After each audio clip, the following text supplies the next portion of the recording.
Hi, welcome back to another episode here at North3n Estates. Thank you very much for all the feedback on our previous episode.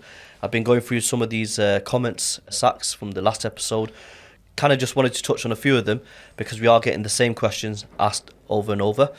First one goes without saying, what are the property fees in Dubai when purchasing? Yeah. Okay. First of all, welcome back, everybody. We had some great feedback on our first podcast. So and we'll get straight into it. So, I mean, it depends in terms of, obviously, if you're going towards the off-plan side of it, the main fees that you're going to pay is, of course, you have to pay the DLD across the board.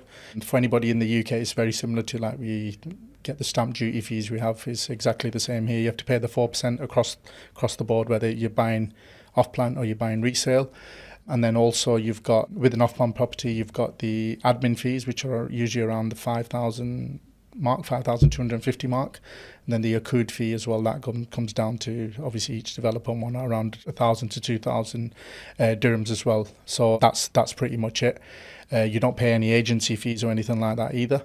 So again, it's literally just the DLD, the admin fees, and then the accrued fee as well, which is the title deeds for an off-plan property, pre-title deed for an off-plan property.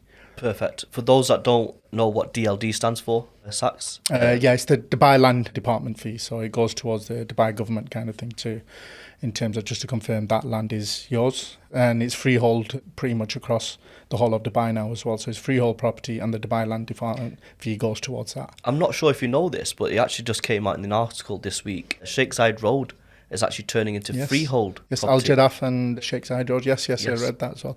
A couple of my clients, funny enough, sent that to me yesterday and saying, what's the catch, and this, that, and the other as well. So give them a little bit of feedback as well. And it was something a couple of my clients sent across to me as well. So, very, very interesting, Perfect. Yeah. I know you've just touched on the fees in off-plan. Very quickly as well, there are a few developers out there that do offer the 4% DLD waiver. And this is why investors are jumping on projects like that, because they're saving that 4% tax and getting in early with a developer, saving the 4%, it just adds on to the capital appreciation. So the second question I'm getting asked quite a lot is, what are the fees on the secondary market, i.e. a ready-to-move-in villa? For example, a villa in Dubai Hills, what are the fees attached to that property sale? So again, we go back to the Dubai Land Department fee, the DLD fee as well. So you pay the 4% there. Then you've got this time you've got the broker fee as well, which is usually across the board, it's around 2%. Then you've got the admin and documentation fee, which is usually around 500 to 1,000 dirhams. And again, that depends on the price of the property. Perfect. And it can vary. Then you've got the valuation fee, which is around 2,500 to 3,000 dirhams. Then the mortgage registration fee, which is usually around 0.25% of the property value as well. So usually, on average, you're probably saying about 6 to 7% on top of obviously what you're paying for the property. Perfect. I mean, I know you just mentioned the mortgage registration fees. Something that came to mind straight away is, and a lot of people watching this might not know this, but as an international investor, Dubai actually allows you to obtain a mortgage out here based on your income abroad. Yeah. So for example, a lot of our UK clients that have bought off-plan properties with us are actually mortgaging the final 60% on handover. So I just want to touch on that very quickly as well with you, because we work quite closely with mortgage advisors across the UK and across Dubai as well. So your income in the UK or across Europe, wherever you are in the world, can be used to obtain a mortgage here in Dubai. For international investors, I just mentioned, is 60% that's a non-resident. And of course, a resident in Dubai can obtain up to 80% mortgage. So just wanted to kind of touch on the international investors obtaining a mortgage here in Dubai. How does that work and how can we help? Yeah, again, it's a massive, massive plus for anybody looking to invest. And again, we go back to the UK because we can relate to it. And I've got a couple of clients from the UK at the moment who brokers are actually dealing with their mortgages at the moment. Now, we know at the moment in the UK, with the way things are, it's very, very difficult or complicated to get a mortgage there at the moment, but it's probably the complete opposite out here as well. You've got the income, you have to have a set amount in your account over a period of 3 months. Then they take about 6 months worth of, I think, bank statements as well of you to show regular income going in as well. We send all the information that the broker or the mortgage advisor will ask you for all the information, paperwork and whatnot as well, and then literally that's it. They'll do all the paperwork in the background and then they'll say, yes, you got the mortgage, or no, you don't qualify. And to be fair, it's very, very rarely anybody who's got a decent enough income. And obviously in terms of, it just depends on the price of the property and everything like that, and what you're looking how much you're looking to borrow based on, what your income is and everything like that. That all comes into play. So again, in terms of that, it's massive for clients, especially in the off-plan side of things, is you're paying, let's just say on a 50-50 payment plan, you pay your 50% during the construction, and then come to handover, people are just literally just applying for mortgages, and they're mortgaging the property out, and then it's out on rent, and the rent's pretty much covering your mortgage payments as well. So it's a very, very good and simple process out here. But again, as long as you've got the money sat in the bank, as long as you've got decent income coming in, you've got a very, very strong possibility. Yeah, I mean, I'm just going back in the days when I was self-employed company director, and I know in the UK it was very, very difficult for me to get a mortgage. Absolutely. And a lot of the advisors were asking me for 2-year company accounts, and obviously at that time my company was running for 9 years plus at that point. But even then I found it difficult because to be on as you know, company dividends and that doesn't really come into income. So very, very different as well in terms of interest rates for self-employed people in the UK. I think mine was hitting north of 5-6%, believe it or not. Yep. And I think the market recently, my mortgage in the UK went up as a lot of properties did during the COVID period. I think it went up to about 5% on a variable. But out here, what I've realised as well is, yes, it is a lot easier to get a mortgage, but the interest rates are very, very attractive. I mean, you're looking at some banks offering 3%, 3.5%, which is very rare to see, especially in the market around the globe. But yes, I think having a fixed income, you mentioned having X amount in the bank. What we tend to advise our clients is have around that 50,000 dirham mark to 75,000 dirhams, which is about £20,000 sterling, in the account at all times. Don't dip into it. And any credit cards you have, just pay them off. The other thing as well, Sax, is what I wanted to mention is they don't have Experian or any credit agencies out here yet, which is another big thing, because in the UK, if you missed a payment on your on your mobile phone contract, that left a mark on your agency, right, your credit file. But out here, they don't really look into that. It's pretty much based on numbers, right? How much do you make? Is it fixed? Are you on an employment contract? And if so, how much money have you got in your bank, and how much are you actually saving? So, I mean, that's where we come in, right? If we have an investor in the UK or across Europe that we know is going to apply for finance at the time of handover, good 6 to 8 months before, we've got a system that we have internally that we pick up the phone and say to the client, look, your handover is about to come end of this year. Let's start preparing your file. And I think that's a big thing that we offer here at North3n Estates, is that mortgage service, as well as giving you the right advice at the right time, and full transparency as well. So another question I'm being asked quite a lot on the comments and in the DMs was, which developer should we go with? Now, I know we had this conversation on the way here in terms of who's the safest developer in terms of putting your or hedging your bets against. But of course, it doesn't just depend on who's the largest developer per se. It's who's the most in terms of quality, spacious, locations, and all this plays a big, big part. But I just wanted to get your advice, and if someone was looking to invest in Dubai, what developer would you consider putting on the table as your top three, shall we say? So again, I mean, I'm going to state the obvious one. I mean, Emaar. If you're investing, your safest bet is probably Emaar. You've got your Damacs, you've got your Shobas, and then you've got the boutiques developers like the Ellingtons, who when you're talking about quality, probably, in my opinion, and I'm sure you agree as well with our conversation, that Ellington's probably right up there in terms of quality as well. So, and again with Emaar, I think it's just a given. You know, they can do the communities. I mean, again, you're not talking about these really, really fancy apartments or anything like that. But if you're looking as an investor, they're going to get the prime locations. And again, it goes like they're saying, where there's an Emaar, there's something happening kind of thing. And it was a similar thing we discussed previously, if you remember, going back to Emaar South, even the Valley. People say they're too far out, and then as we've gained experience over the years, we've all, the first question we say, too far out from what kind of thing, and now it's all starting to make sense. We talked about Expo City, really, really pushing on Expo City. All of a sudden, Emaar decided they're going into Expo City, and now Expo City is blowing up because it's like Emaar's going there, if that makes sense. Yeah. So again, like I said, they've got the brand, they've got literally everything, that you need. And that's like a safe bet. I was speaking to a client from the US the other day. We were on a Zoom call, and he's never visited Dubai before, Yeah. believe it or not. And I was like, okay, so you own property across the US? And he mentioned, yeah, of course. Okay, so I said, okay, have you heard of Emaar before? He goes, yeah, I've seen a few articles online and stuff. And I said, all right, the biggest shopping mall in the world, Dubai Mall, was built by Emaar. Burj Khalifa, the tallest tower in the world, Emaar. You've got Dubai Marina, which is one of the most visited tourist attractions in the world. I just want to touch on their sales in 2024.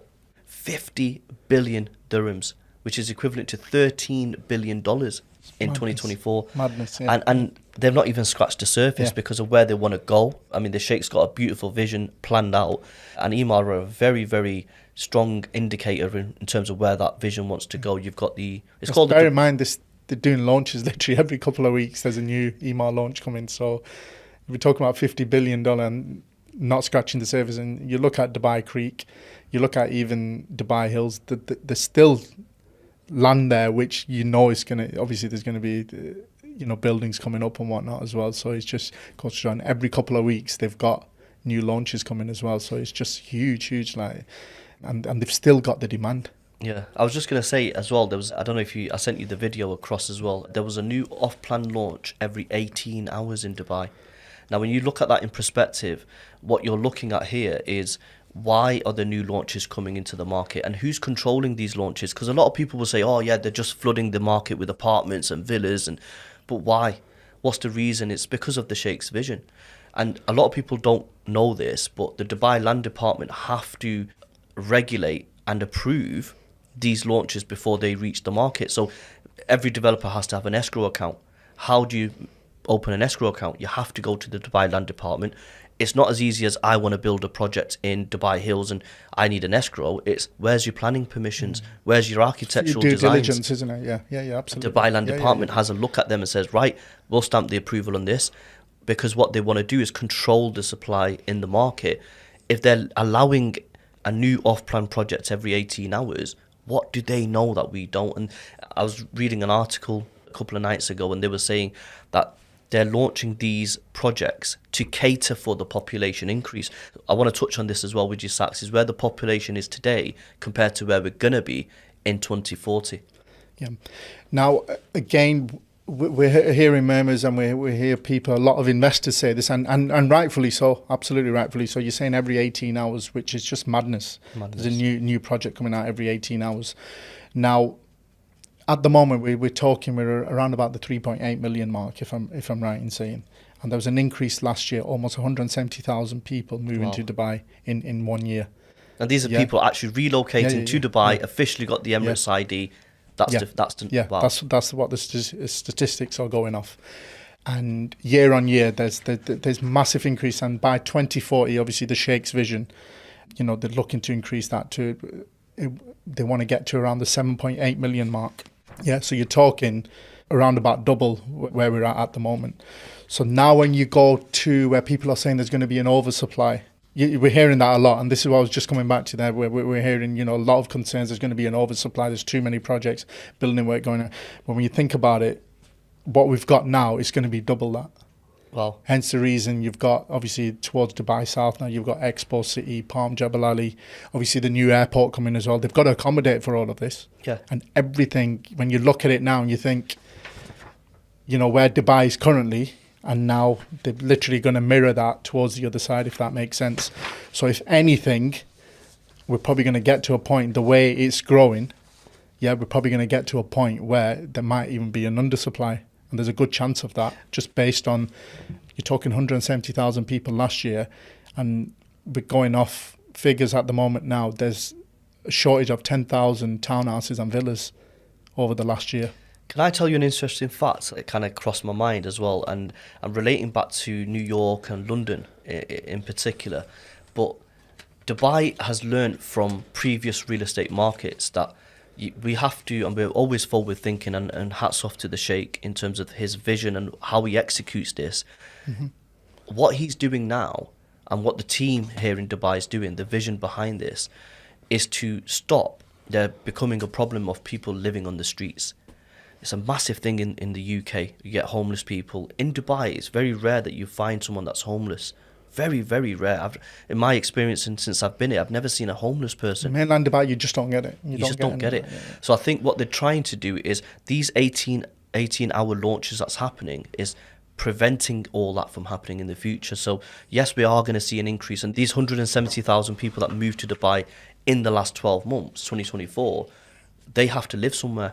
Now, if we continue that growth, then of course we're going to keep having new and new off-plan projects handing over all the time. You mentioned Dubai South and the Al Maktoum Airport. Just reading a few facts here for you. It's going to be twice the size of Palm Jumeirah. There's going to be over 80 5-star hotel resorts. 80. They've already been approved as well by the Sheikh. Yeah. Unbelievable. And some of the names that are coming out and rumours that are coming out, these are going to surpass the Atlantis, the Zabil Surays, the Sofitels, the Fairmonts, all the 5 Palm, for example. Because what they're going to be doing now is learning from their mistakes of Palm Jumeirah, right? The infrastructure, as well, getting in and out of the fronds, getting in and out of the crescents on both sides. Now, the infrastructure's coming into place, and we're going to see a lot of people that are and we were saying this in the office a couple of hours ago before coming here, that the people that bought in Palm Jebel Ali, these villas, these 5 and 6 bedrooms at 18-20 million today, people will watch this podcast in 5 years' time and say, what? 100 million dirhams for a 5-bedroom villa is what they're going for now in Palm Jumeirah. The price per square foot buying in Palm Jebel Ali is cheaper than what it was to buy in Palm Jumeirah at the time of their launch. It's a no-brainer. It's Nikhil. Yes, we've had this conversation where Nikhil have let people down in the past. Many, many years ago, Palm Jebel Ali was not a failure, but it wasn't showing any signs of progression. But now, with the new management behind the vision, the new laws that have been in place and the escrow accounts coming into place, security is now here, we're going to see Dubai heading in a totally different direction. And you know what? I'm very, very excited that we're a part of this journey because we believe in the vision.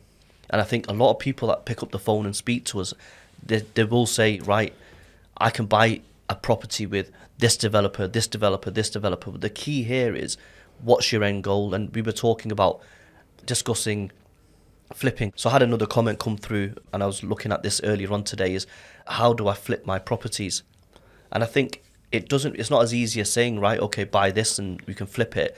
What's your thoughts on this, Sax? Because a lot of things are happening in the market that I think needs to be addressed, and I think it needs to be very transparent in what is actually a flip. Well, the thing is, there's a reality and there's what agents will actually, and again, I'm not painting everybody with the same brush kind of thing. There's one thing what the client wants to hear, and there's what they actually need to hear.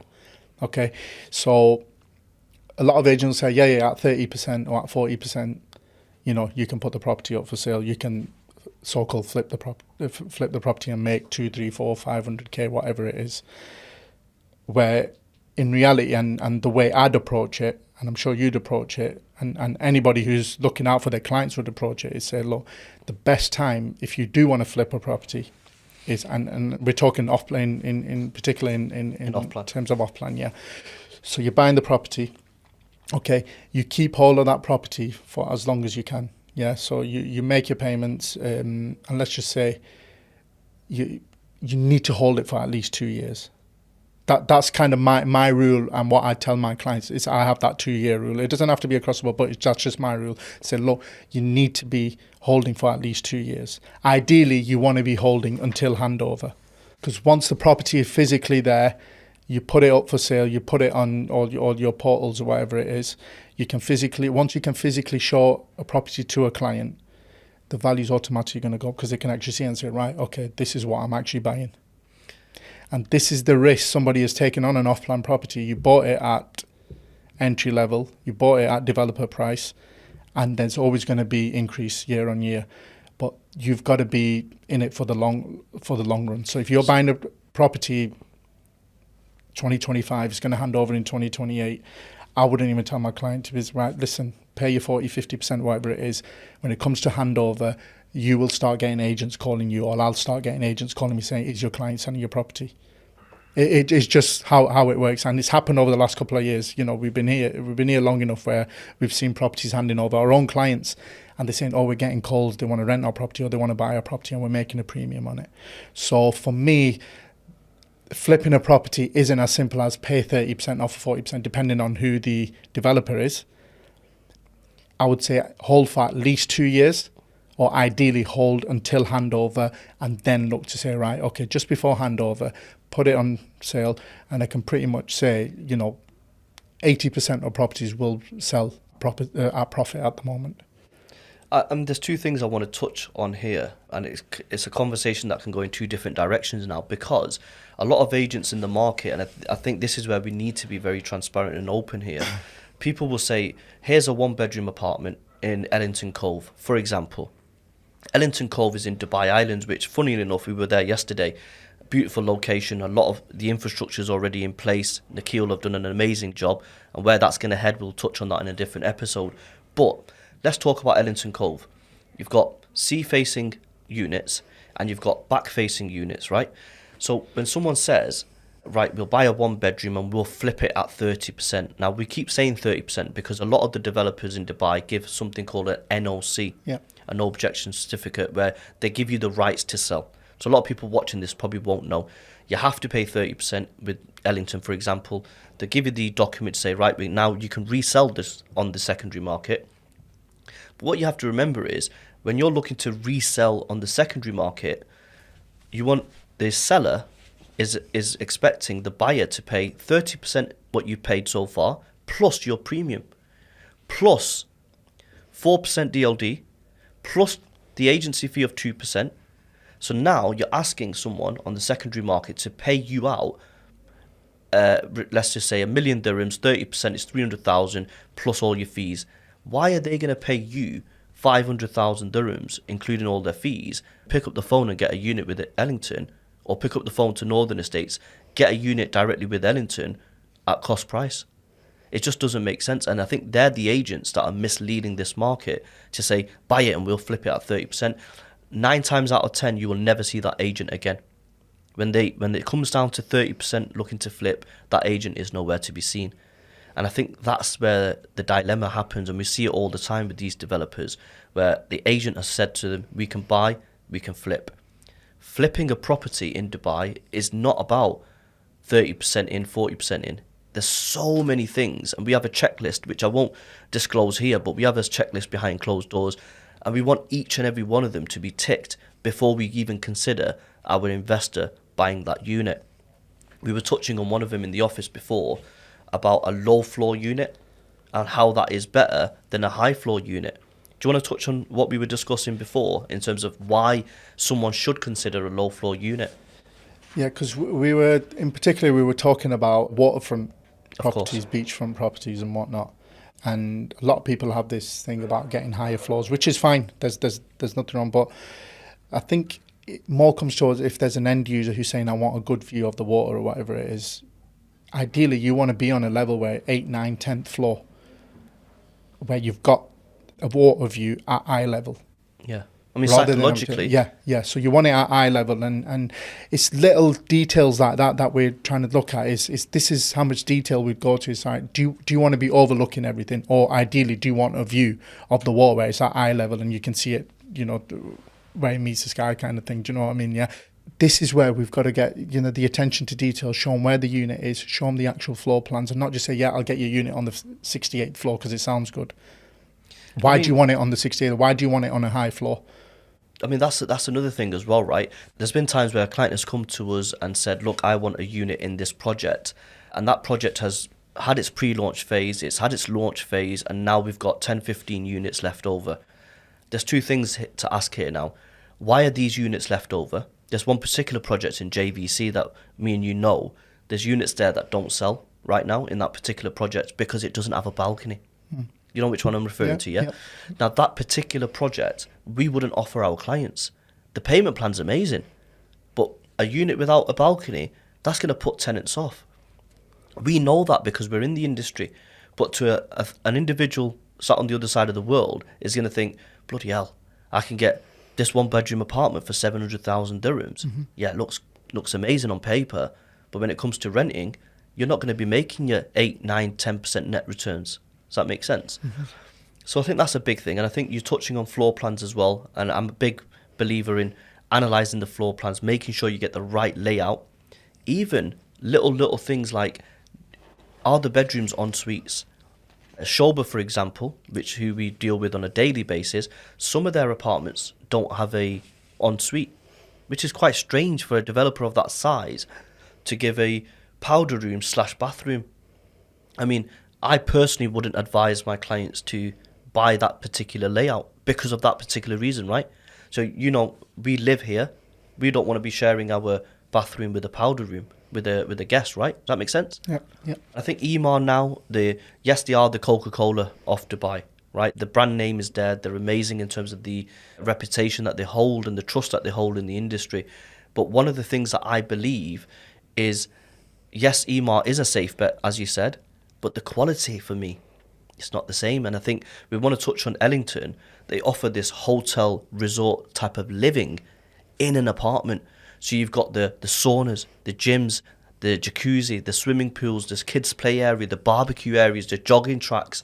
I mean, paddle's a big thing here in Dubai. A lot of these developers are throwing basketball courts in your apartment building. It's unheard of, right? And you won't get that anywhere in the UK. There's a project in Business Bay, Rolf. We sold quite a lot of units there. Mm-hmm. They've got over 50 plus amenities. And that's what people are buying into. They want to go into an apartment, into a project that they know they don't have to leave. Mm-hmm. Them days have gone where you want to go to the beach on a weekend. Why would you when you've got all these amenities in your building? You wouldn't. And a lot of them are now doing these salons in the actual building, so you don't even have to go 10, 15 minutes. And in the UK, we used to drive 10, 15 minutes just to get a trim, right? Mm-hmm. Here, it's on your doorstep. So another question I'm getting asked is, which location now, Sax, would you invest in? And I know many years ago a lot of people were like, downtown was obviously a no-brainer. Burj Khalifa, tourist attraction, Business Bay's up and coming right now, and you've got a lot of businesses moving over there, moving their financials. DIFC, for example, you've got Dubai Marina. But in your opinion, where would you say is the next big location to invest in? Well, everybody's going on about towards the south now. You're talking Dubai South, you're talking Expo City, you're talking Palm Jebel Ali, and obviously the Al Maktoum Airport as well. So the thing is, and again, when you're talking about capital appreciation and whatnot, when you're going towards the south and you're investing in projects towards that side, you're going towards that entry levels to call it that. So as the area builds, obviously as the infrastructure comes into place, and again, Expo is a prime example of it. They've got the infrastructure there, everything's pretty much there. They're building around it now. So they're going to have the villas and townhouses handing over next year, if I'm right in saying. 2026, yeah. Shamsa and Yasmina villas and Maha villas. This is definitely something that I wanted to touch on after we discussed the Al Maktoum Airport as well, because I think the townhouses, you mentioned there's a shortage of supply here in Dubai. Why are people buying in Dubai South? What are we missing here, Sax? So again, it comes down to, obviously Emaar have gone a little bit further out as well. It's almost like they want to build and come in towards Al Maktoum Airport and whatnot as well. So they've kind of got it right at the boundary to call it that. So, and it's no coincidence, the MAC, obviously they've got the Riverside project there. We've got Emaar. Again, they've got a couple of communities coming around. They've got the Emaar Oasis there already, which is confirmed, and then they've got another couple of communities coming around there, which is no coincidence that these guys are moving there as well. So again, it comes down to what do Emaar know, what do the MAC know, and why? What is the reason that they're heading towards there? The reason is because they want to mirror what we've already got in the north. Yeah, where we've got the marinas, you've got your, obviously you've got your barshes, you've got your downtown and business bays and whatnot as well, and they want to kind of replicate it. And obviously they've got the Palm as well, which is going to be almost, we're talking twice the size of Palm Jebel Ali. And again, you're looking, we've got the last frond now, Frond F. All the other fronds are all completely sold out.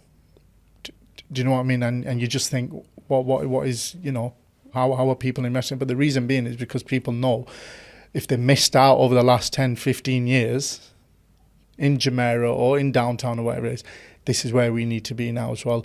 And like I said, with the population doubling, you're talking around 1 million people who are going to be moving to Dubai South. Okay, so just think about that. Yeah, 1 million people, which is huge. It is huge, yeah. When you think about in terms of numbers as well, you've got Al Maktoum Airport now, which the recorded figures would be 5 times as bigger than the current airport right now. Yeah. 260 million passengers flying in and out, transiting through Dubai as a hub, which is another thing I wanted to touch on as well, because we mentioned this in the previous episode. Emirates moving the headquarters over to the new airport has been confirmed, and that was something that we didn't really know was going to happen or not, but it has been confirmed now, which just goes to show all these pilots, the cabin crews, the airport staff, the maintenance staff, everything and everyone has to be catered for. And I think Expo kind of did something very, very smart, because Expo is a government developer, and they launched Mangrove, if you remember. Yep. Unbelievable payment plan, 5-year post handover. And we're seeing today people in the market that are reselling because they have that 5-year post handover, and who's buying them? Pilots, right? And we're seeing you had one yourself. I can't disclose the name right now, but you had a client that bought in Expo because they knew where they were going to be. And of course, in terms of the location, we can actually say it's a duplicate of the north versus the south. And I think the south, in my opinion, will be more better and more bigger and more better infrastructure as well. You've got, like you mentioned, the metro line is already going through Expo. So connectivity from Damac Riverside, Emar Oasis, these are sub-communities around the airport. And you mentioned the valley before as well. Essentially, you're looking at 20 minutes from the valley to the airport. Now, the question is, a lot of people are saying to me, well, it's not necessarily a good thing to live next to the airport. I mean, in the UK, we're getting the planes going over us all the time. But here's something that people don't know about Dubai. The communities are not on the flight path, which is a big thing. A lot of people don't know this. Yeah, no, absolutely. And again, coming back to obviously with all these, you've got blue chip companies moving towards Expo City. So it's going to create, Dubai South, you're looking at creating over 500,000. You're talking over 500,000 jobs in various sectors in just the south side. So it's a no-brainer to invest in Dubai South. And this is why I think once you understand the vision and where it's trying to go, investing becomes a lot more easier.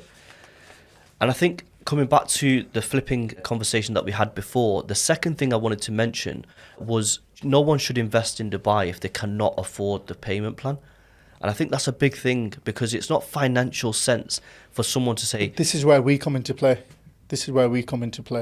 Yeah, if somebody's saying, I've got X amount, I've got X amount of money which I can put towards a payment plan and whatnot, you've got to find in the project to accommodate that as well. You don't want anybody straining their finance or anything like that. Don't want to put them in a position where they're thinking, oh, what am I going to do? I can't afford to pay. I'm going to lose the property or anything like that. And this is where the likes of ourselves, the likes of our agents and whatnot, this is where we come into place and make sure we do a thorough fact find. Don't just take the deposit and think, yeah, I'm going to get paid out my commission and, so on and so forth. So we've got to make sure we do a proper fact find. Our clients are looked after. And again, it's got to get away from that sales element.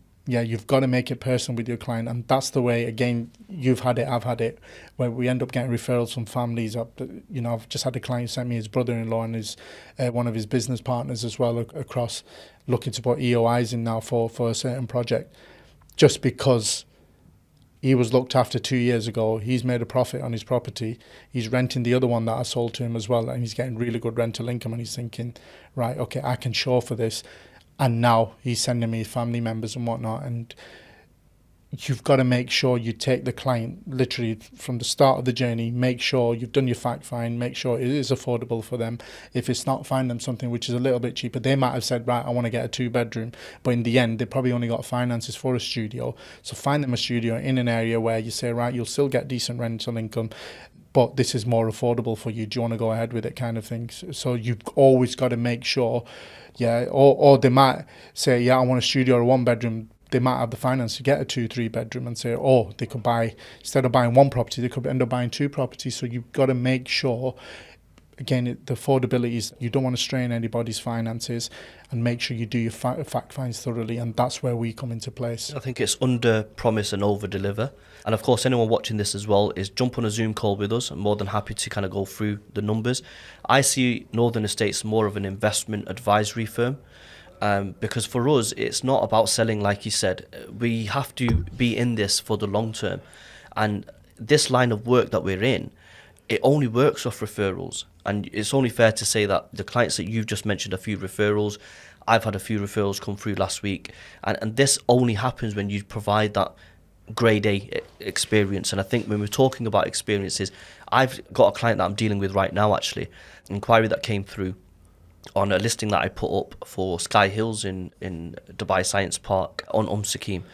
And this client is contemplating 2 units, one mine, one another. If I really wanted to be a pushy salesperson, I'd push on mine, right?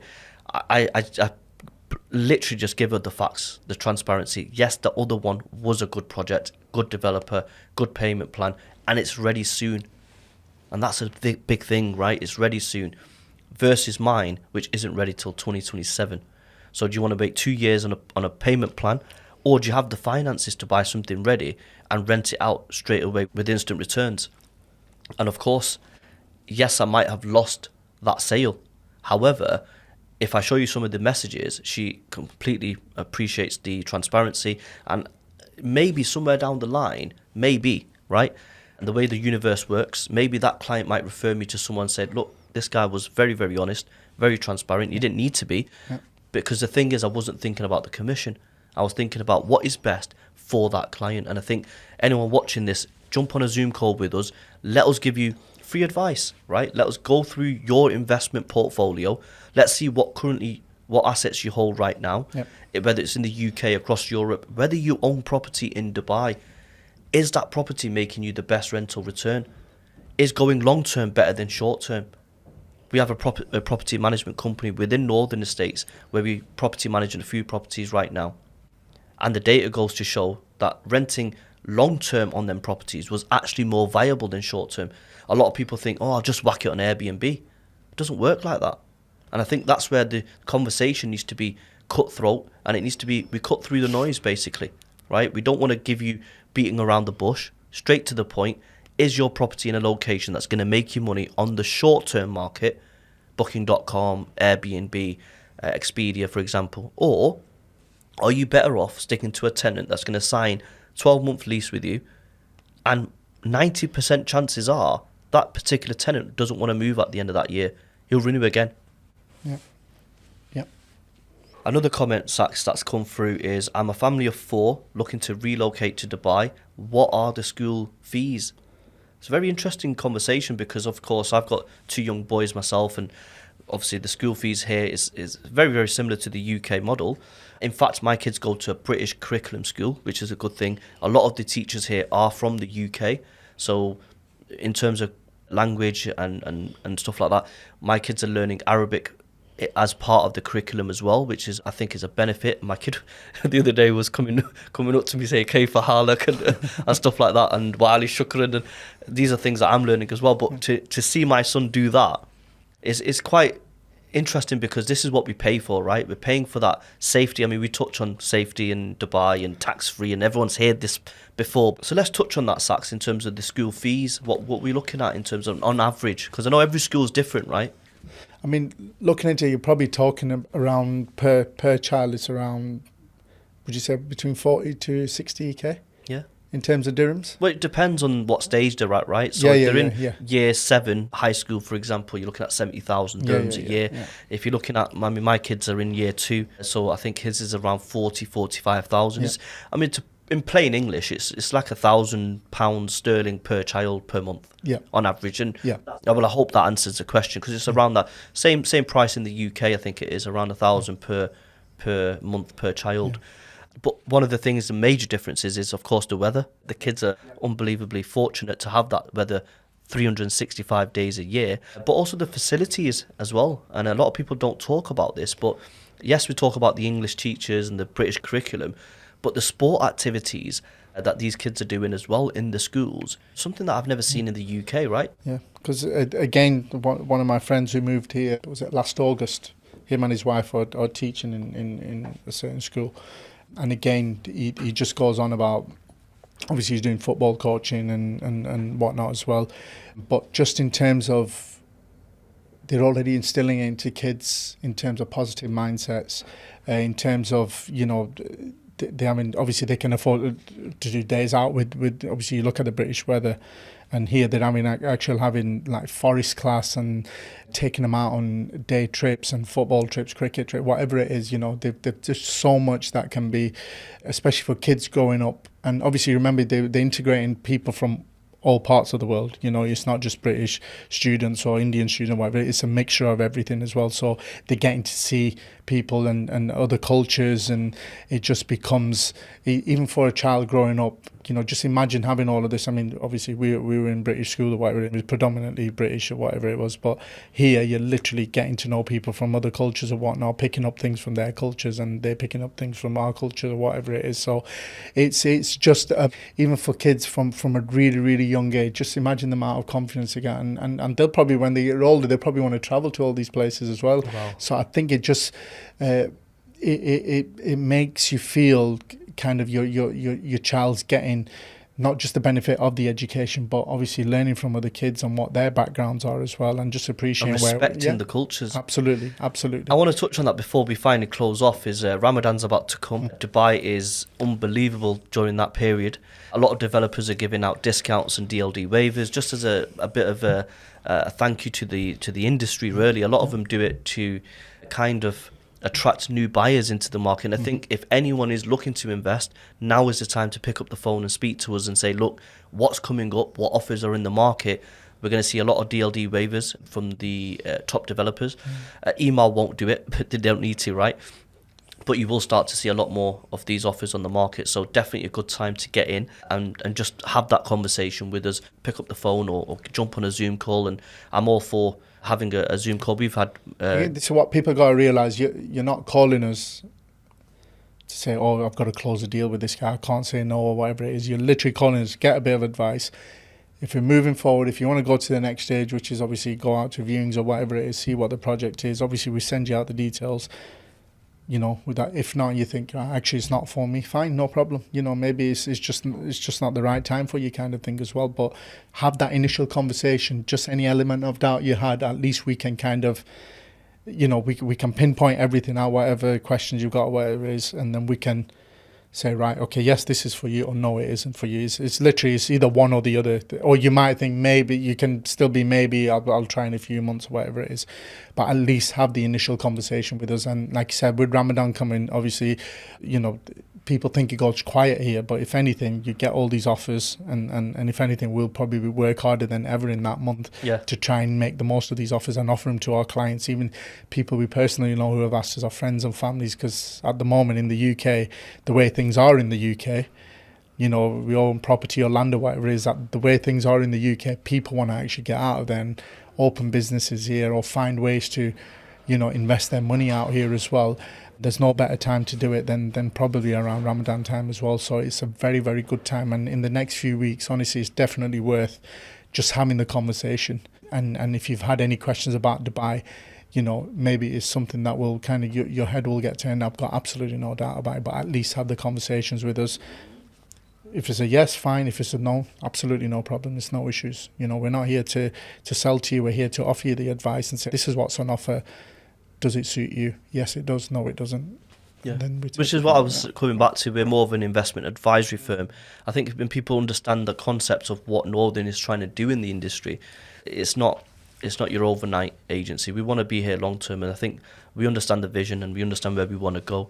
But yeah, I mean, look, a lot more comments came through. Obviously, I couldn't get through all of them. But if you do want to drop us a DM, drop us a comment, by all means, or you can drop us an email if you wanted to. I'll post all the telephone numbers and the email addresses down below. And if anyone has any questions, of course, feel free to reach out, and we'll try to answer as much as possible. and we're going to start regularly doing these Q&As. Eventually, we'll probably hold a webinar if you guys want to jump on, which is something that we're discussing behind the scenes. But yeah, thank you very much for watching. If you have any questions, feel free to drop us a comment or drop us a quick WhatsApp. We're more than happy to help, and look forward to seeing you on the next episode. Take care.